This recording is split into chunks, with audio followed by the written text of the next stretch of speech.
posteriormente a la patología que va en función de la úlcera péptica. Hemos hablado de la sintomatología de la úlcera péptica y que tiene dos tipos de tratamiento. Un tratamiento que es medicamentoso. Hemos hablado de las defensas del estómago en base al sistema de protección y todas estas cosas. Y que ahora nos corresponde hablar del tratamiento quirúrgico de la úlcera y sus complicaciones. Dentro del tratamiento quirúrgico, las 4 indicaciones clásicas para la cirugía son resistencia al tratamiento, hemorragia, perforación y obstrucción.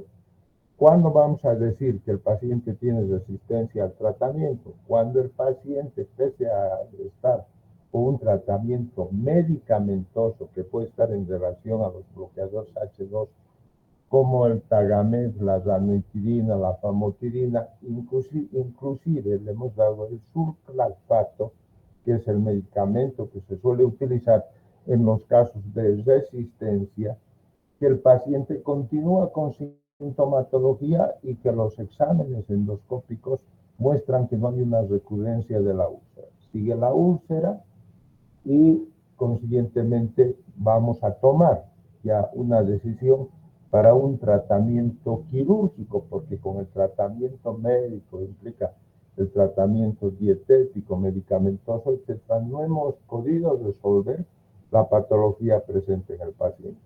Entonces vamos a hacer una cirugía electiva, y dentro de las cirugías electivas, una que se suele preferir, así como hay cirugías laparoscópicas, cirugías abiertas, por ejemplo, las cirugías laparoscópicas para los procedimientos que son más banales en cuanto a la presentación patológica inherente al proceso inflamatorio, ¿no ven? Entonces, las cosas que son de cirugía electiva. Entonces, en este caso, vamos a escoger la vagotomía supraselectiva.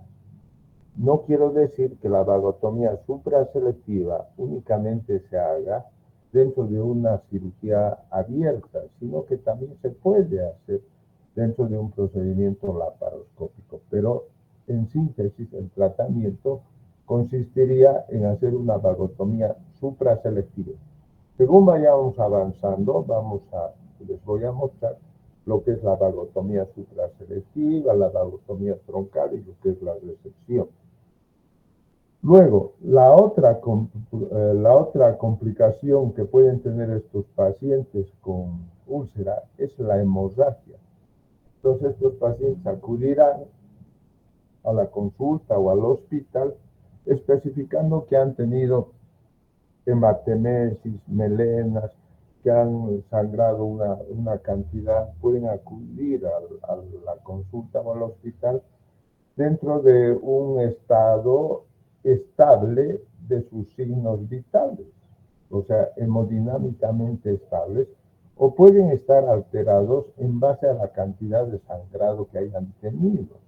Nos podemos encontrar inclusive pacientes en shock hemodinámico o hipovolémico, ¿no ven? Pues los podemos encontrar en shock. Lo que vamos a hacer es agarrar una buena vía, le vamos a colocar soluciones cristaloides, vamos a tomarle una muestra para un hemograma, glucemia, urea, creatinina, que es la rutina, y también una determinación del grupo IRH, porque ese paciente ha sangrado y probablemente va a requerir de transfusiones hemáticas. Y vamos a hacer el tratamiento que corresponde a lo que es la hemorragia. Una sonda nasogástrica, lavado con soluciones frías, ponerle bloqueadores H2 o inhibidores de la bomba de protones. Vamos a ver si con esto, inclusive le podemos poner una sonda Foley, ponerle oxígeno nasal, porque si ha perdido sangre, no tiene buena perfusión y va a tener deficiencia de oxígeno. Entonces, podemos tomar todas esas conductas, inclusive hacer una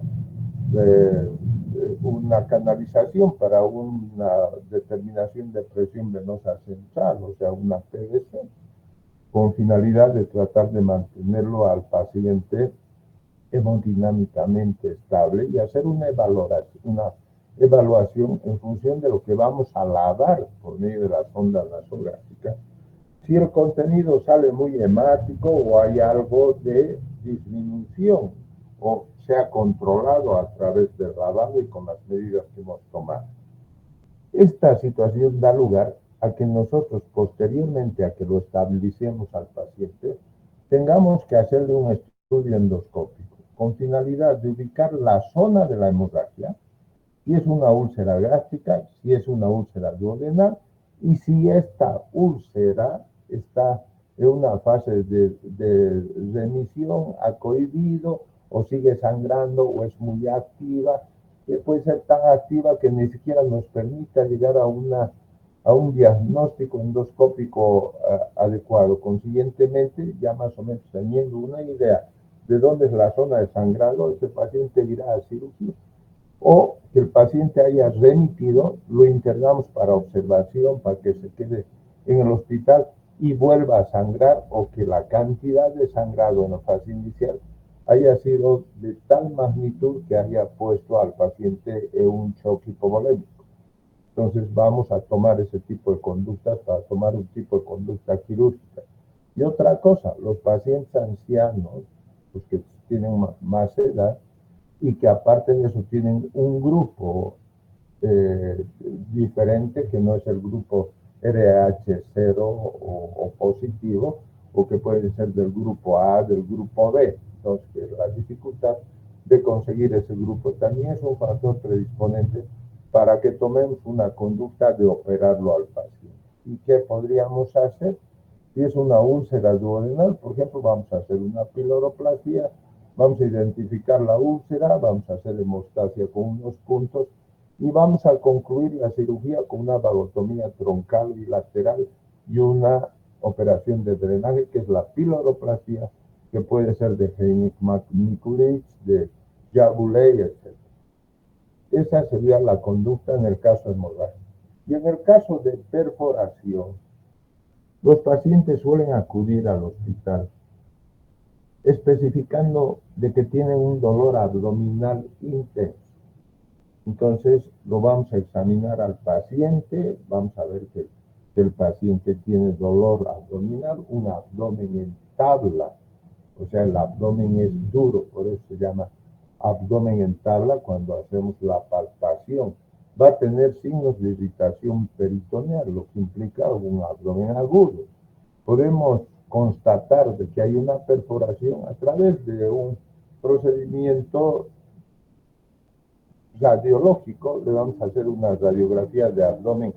Puede ser de pie o de cúbito lateral, porque en algunas circunstancias el paciente no puede ni pararse por las situaciones de la edad, del dolor que presenta, o la situación de que el cuadro tiene una evolución ya larga. Entonces podemos tomar ese tipo de conductas, pero lo habitual es hacer una radiografía de pie y tratar de buscar aire subdiafragmático. Entonces, la presencia de aire subdiafragmático nos va a conllevar al diagnóstico de perforación de víscera hueca, ¿no?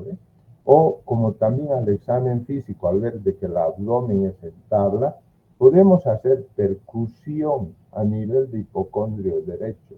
Y cuando la percusión es timpánica, implica de que hay el signo de Joubert positivo. Entonces, con todas estas cosas vamos a llegar a la conclusión de que el paciente tiene perforación de víscera hueca. Y por el antecedente de que pueda decir el paciente, yo soy ulceroso, he estado con tratamiento medicamentoso para la úlcera, me han estado controlando en tal parte, en fin, vamos a pensar de que probablemente la causa de la perforación de la víscera hueca es una úlcera. Entonces, eso ya implica de que tengamos un tipo de conducta en el paciente por esta complicación que es la perforación, que ya la conducta es quirúrgica. Y luego tenemos otra complicación que es la obstrucción.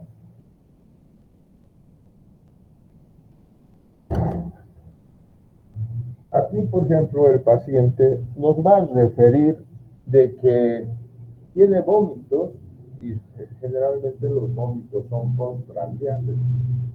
y que también puede tener antecedentes de que ha recibido tratamiento para una úlcera péptica. Entonces, ¿cómo podemos comprobar? Le podemos poner una sonda nasogástrica y vamos a ver que la sonda nasogástrica nos va a dar un débito abundante.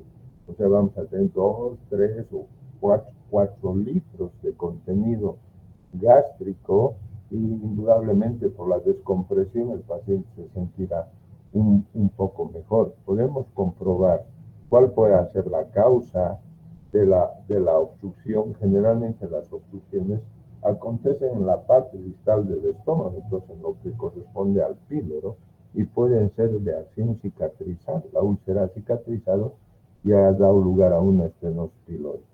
Entonces eso lo podemos confirmar dándole un poco de bario y vamos a ver qué pasa o no pasa el bario, o puede ser que pase en forma filiforme o algo y que la obstrucción no sea total, o podemos confirmar también por un procedimiento endoscópico.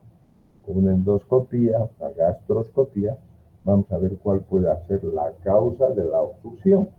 No nos olvidemos que siempre tenemos que pensar un poco más en función de la edad del paciente.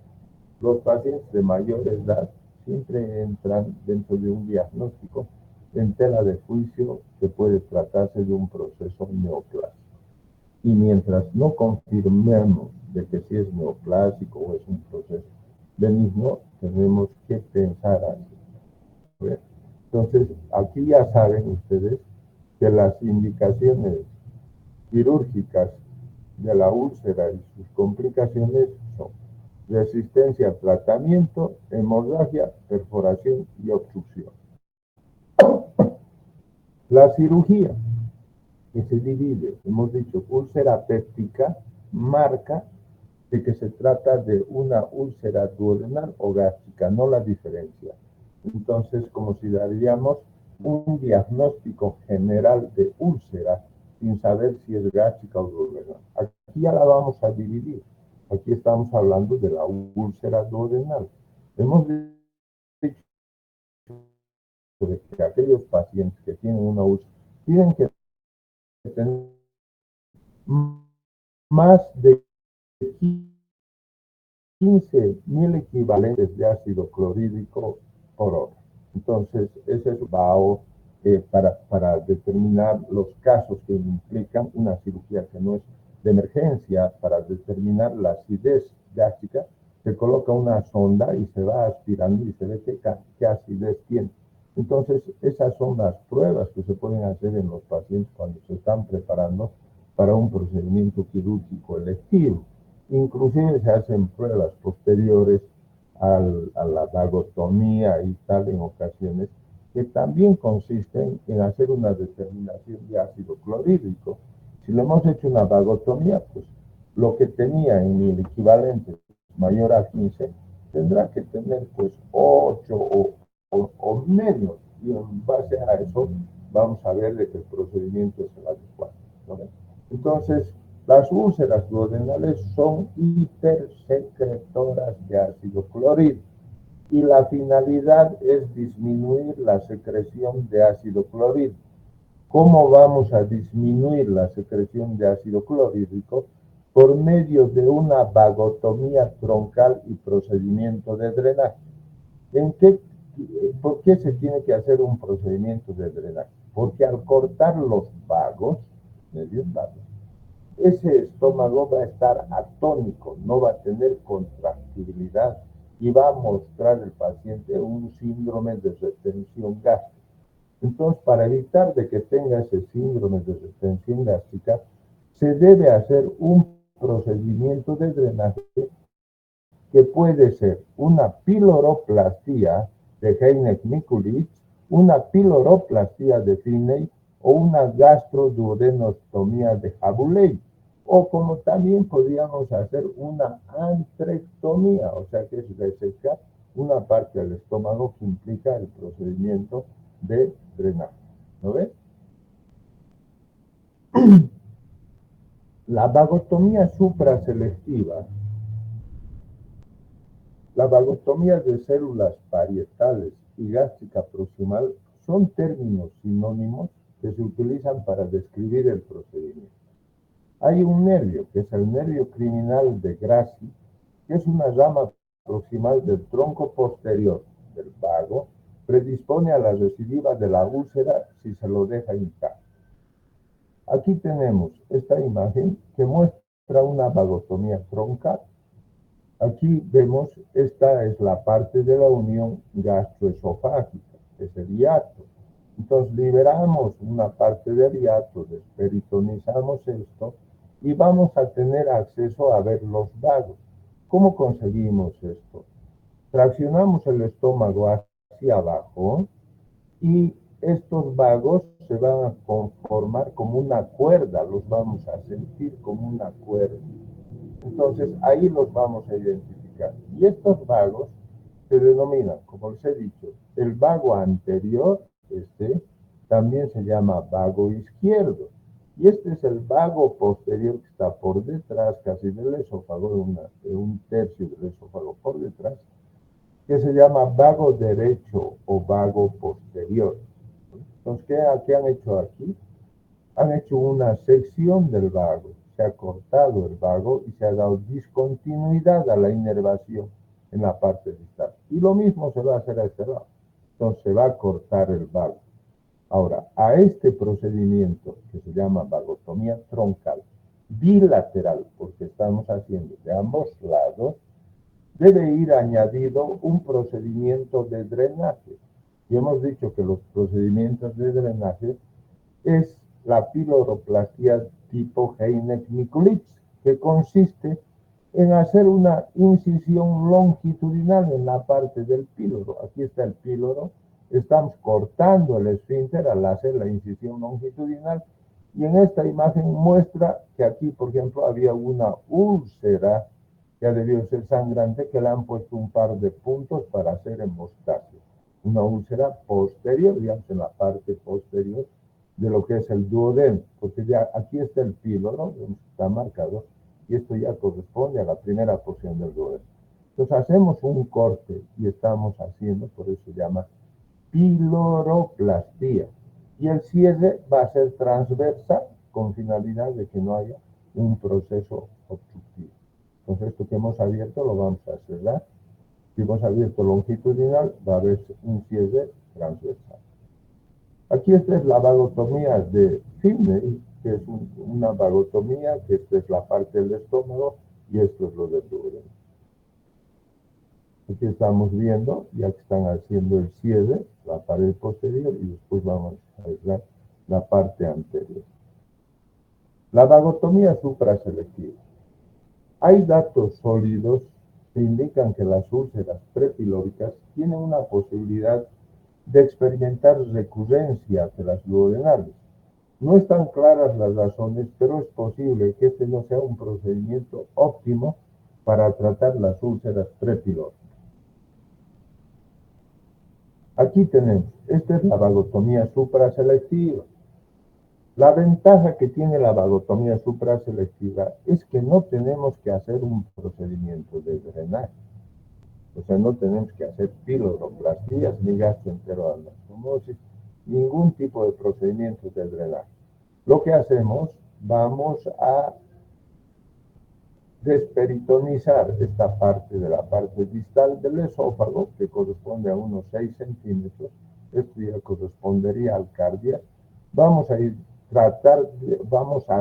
desnervar todo lo que es el vago anterior en esta porción que corresponde a la curvatura menor. Esto de acá es la curvatura menor del estómago y esta es la curvatura mayor. Entonces todo esto lo vamos a desnervar. Y habíamos hablado del nervio criminal de Grassi. Esta es una rama posterior del nervio criminal de Grassi. Entonces a este nervio tenemos que cortarlo porque si no, la cirugía no nos va a dar buenos resultados.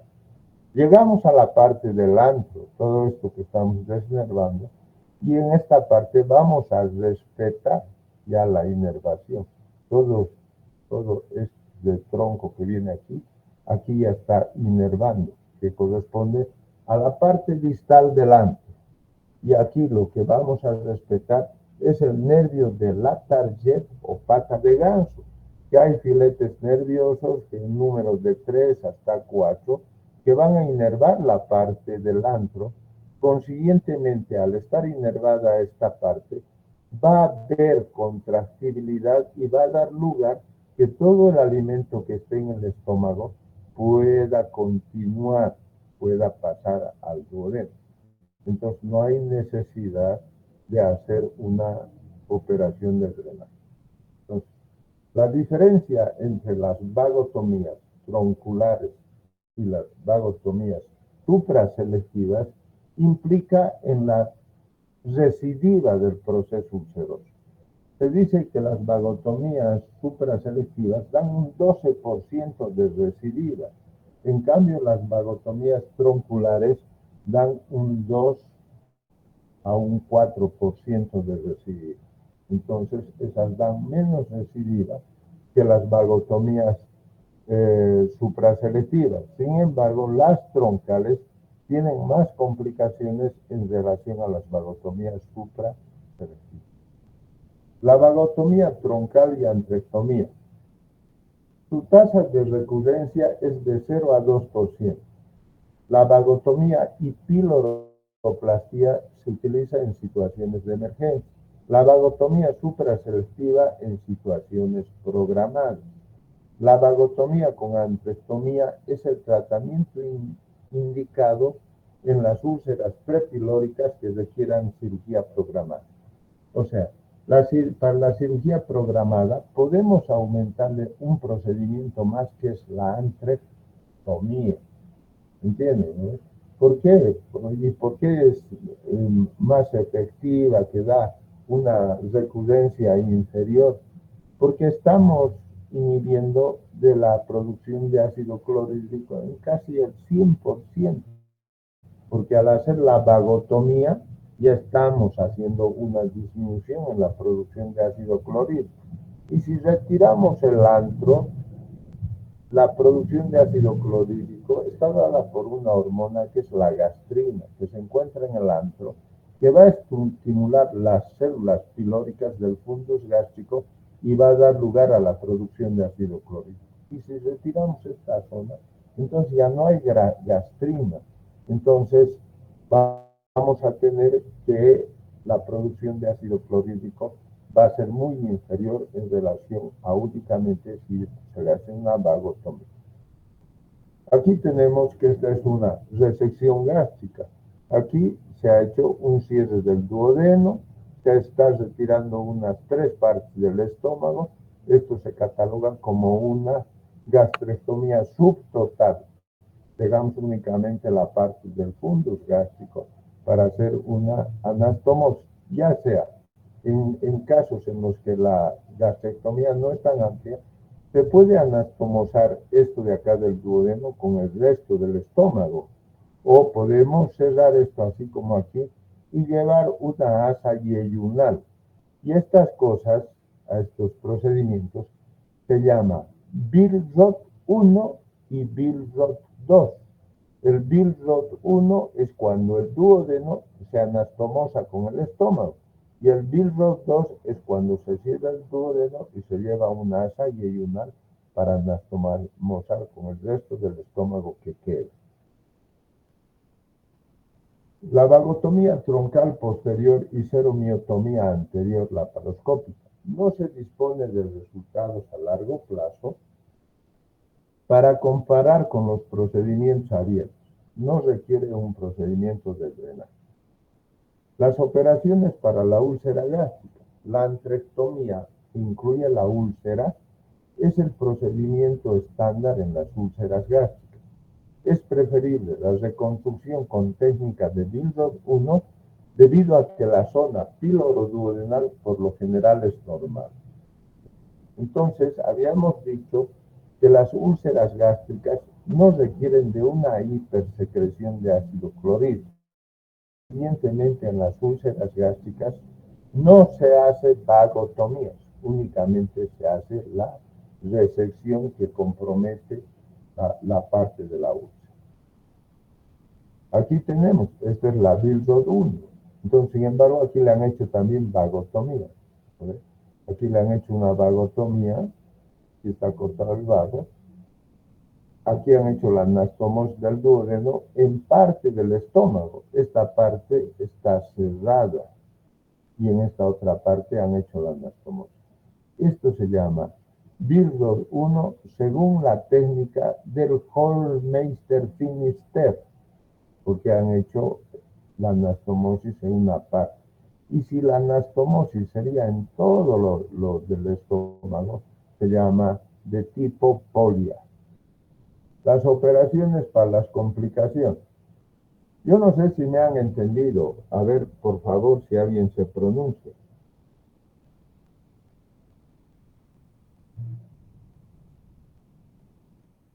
Hola.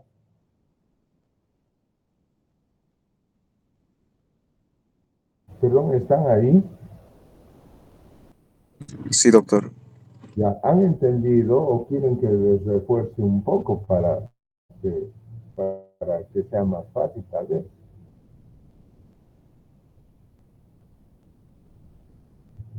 Les decía que las anastomosis, por ejemplo, el asa yeyunal, cuando hacemos una Billroth 2 a esa parte que hemos visto,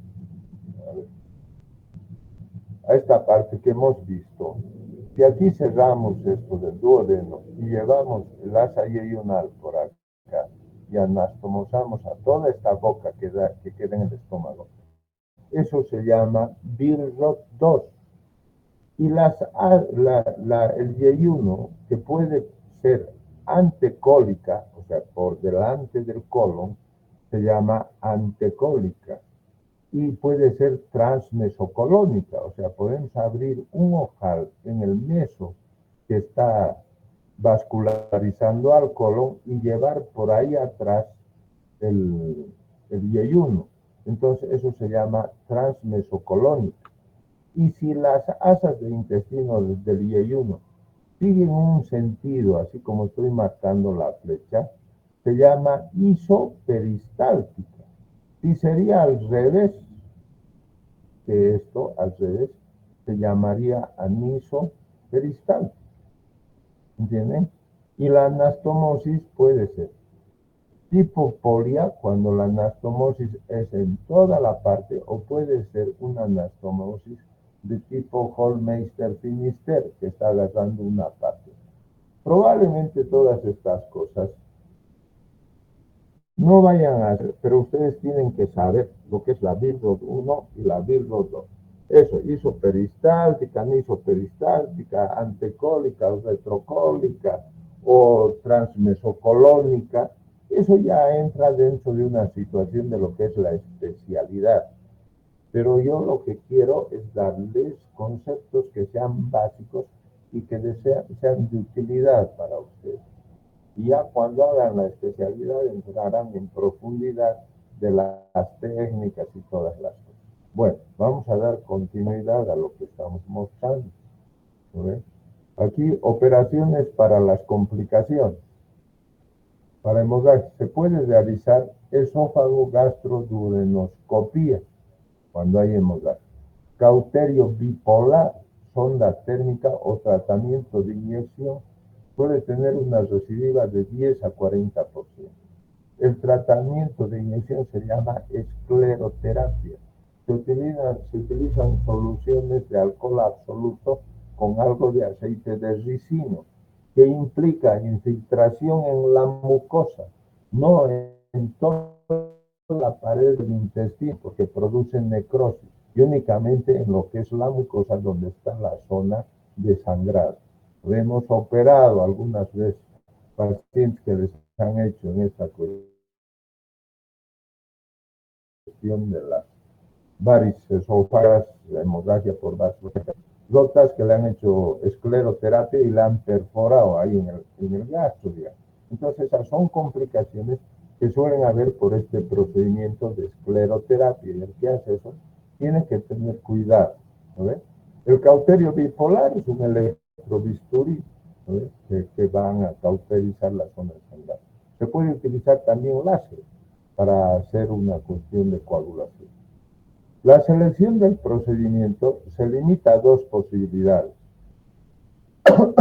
cuando ya estamos tomando una conducta quirúrgica. Vagotomía y drenaje y vagotomía y antrectomía. Hemos dicho que la vagotomía y antrectomía es el mejor, ¿no ves? Pero la vagotomía y antrectomía únicamente se hace en casos electivos. En cambio, la vagotomía y drenaje en casos de emergencia. La perforación. Se recomienda el cierre simple de la perforación cuando sobrepasa las 48 horas o problemas médicos concomitantes. O sea, cuando el paciente tiene una evolución más de 48 horas. Hay algunas situaciones que implican la clasificación de BICI, que es una situación que va en función de la sintomatología del paciente.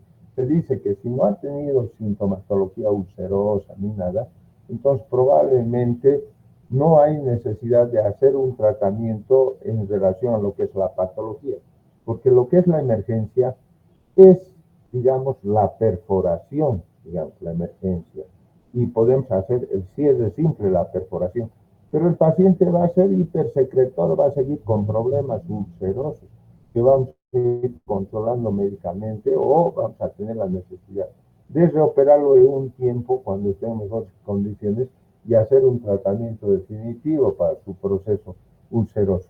Y de acuerdo a la clasificación de BICIC, aquellos que no han tenido sintomatología ulcerosa no requieren de un tratamiento definitivo de la patología, únicamente la atención de lo que es la emergencia. Y tenemos el otro procedimiento, que es la vagotomía supraselectiva. La vagotomía supraselectiva es un procedimiento medio engorroso, es aburrido, porque hay que ir cortando, ligando y desprendiendo todo lo que es la inervación de la curvatura menor del estómago, ¿no? Entonces tenemos allí, y implica más tiempo. Entonces, por ese más tiempo no está supeditado a lo que es la cirugía de emergencia, aunque probablemente puedan haber centros especializados en hacer vagotomías supraselectivas. Ahora con la utilización del electrocauterio que utilizamos, el bisturí ultrasónico y tal, entonces probablemente puede ser en un tiempo menor y no ser tan engorroso como lo hacemos manualmente, ¿no? Aquí tenemos, este es únicamente, aquí estaba la perforación, han hecho el cierre de la perforación y le han puesto un parche de piplón para asegurar más, ¿no? Entonces, esto se llama el parche de Graham, este procedimiento que están haciendo aquí. ¿Y en qué situaciones lo vamos a hacer? Cuando la evolución de la perforación sobrepasa las 48 horas, digamos, ¿no ve? O que las condiciones del paciente sean deficientes, anciano, broncópata, cardiópata, con insuficiencia renal, todas esas cosas que van a implicar de que tengamos que hacer un procedimiento más corto para que no repercuta en su patología de base. La obstrucción. La endoscopia es esencial para establecer la causa de obstrucción. Si es debida a edema y espasmo, responden a tratamiento médico. Los pacientes requieren, cuando no es esto y que hay un proceso estenótico, requieren vagotomía con antrectomía o vagotomía con gastroenteroanastomía. Las complicaciones de las operaciones para úlcera péptica. Las complicaciones pueden ser tempranas. La mortalidad global para la vagotomía y piloroplastia y la vagotomía más antrectomía es de 1%. Para la vagotomía supraselectiva es de 0,5%. La hemorragia, infección y retardo en el vaciamiento rápido ocurren en un 5%. Las complicaciones crónicas, alrededor del 25% de los enfermos que se someten a cirugía de úlcera péptica desarrollan algún grado de síndrome postgastrectomía. Cerca del 1% de ellos tiene una incapacidad permanente. El síndrome de vaciamiento rápido se presenta en 1% en gastrectomía proximal, en 50% en la gastrectomía parcial, Es más común en la BIRDOS2. Los síntomas tempranos suelen ocurrir 10 a 30 minutos después de una comida. El vaciamiento tardío se presenta 2 a 4 horas después del alimento. Los síntomas gastrointestinales: sensación de llenado epigástrico, náuseas, vómitos, dolor abdominal tipo cólico, distensión abdominal y diarrea explosiva. La diaforesis: debilidad, mareos, palidez seguida de rubor, visión borrosa, palpitaciones, taquicardia y deseo de asumir la posición de cúbito dorsal. Esos son los síntomas vasomotores. La diarrea posterior a la vagotomía se desarrolla en un 20% de pacientes con vagotomía troncal, 3% en pacientes con vagotomía selectiva, 1% en pacientes con vagotomía gástrica proximal, y la diarrea desaparece con el tiempo y no es necesario ningún tipo de tratamiento específico.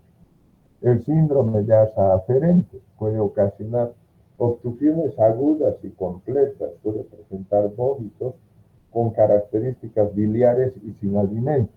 El tratamiento es quirúrgico y consiste en la conversión de la gastroyeyonostomía BIRDOS2 en gastroyeyonostomía en Yedesuk.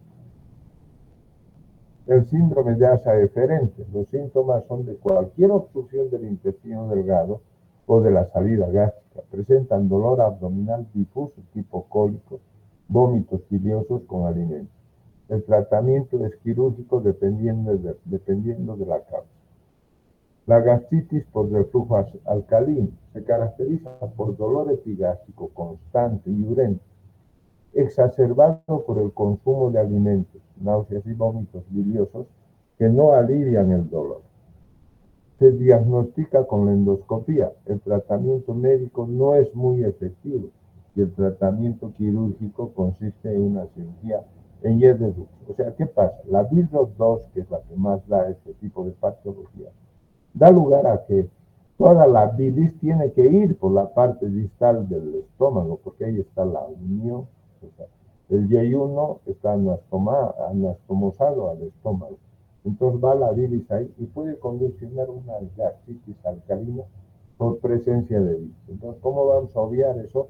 Hacer que la bilis no vaya al estómago y vamos a hacer una Yedesuk, una asa desfuncionalizada en Yedesuk, que va a dar lugar a que ya no vaya la bilis por ahí y se evite lo que corresponde a la gastritis.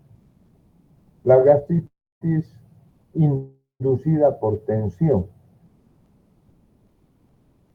se presenta después de quemaduras graves, de traumatismo, de shock hemorrágico, de insuficiencia respiratoria o septicemia. Se trata de múltiples erosiones superficiales en el fondo del estómago. Se presenta en todos los pacientes con lesiones graves al cabo de 24 a 48 horas. Un pequeño número de estos presentan hemorragia gastrointestinal importante. La patogénesis no se conoce el mecanismo, apoyan una etiología multifactorial. La prevención, los antagonistas de los receptores H2, son útiles en la profilaxis de la úlcera por tensión en enfermos internados en las unidades de cuidados intensivos. Es por eso que todo paciente que va a ir a terapia intensiva siempre va a tener un sistema de protección preventiva para evitar la gastritis inducida por tensión, que también se llama la gastritis por estrés. Y en algunos casos, en relación a lo que es el tratamiento inicial para controlar la hemorragia consiste en lavado con solución fría. Las técnicas para el tratamiento endoscópico incluyen sonda térmica, tratamiento con inyección, láser o electrocoagulación. El tratamiento quirúrgico, cuando todo esto no da y el paciente sigue sangrando, el tratamiento quirúrgico consiste en la gastrectomía total. Muy bien, ¿quieren hacerme alguna pregunta?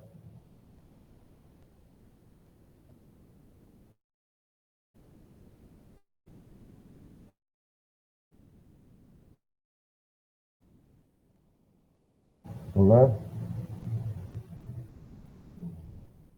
Hola, ¿han entendido, no?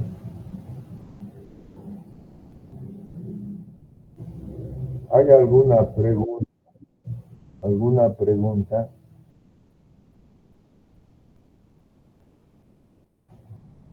Bueno, si no hay preguntas, vamos a dar por concluido aquí y nos veríamos el día de mañana, ¿ya?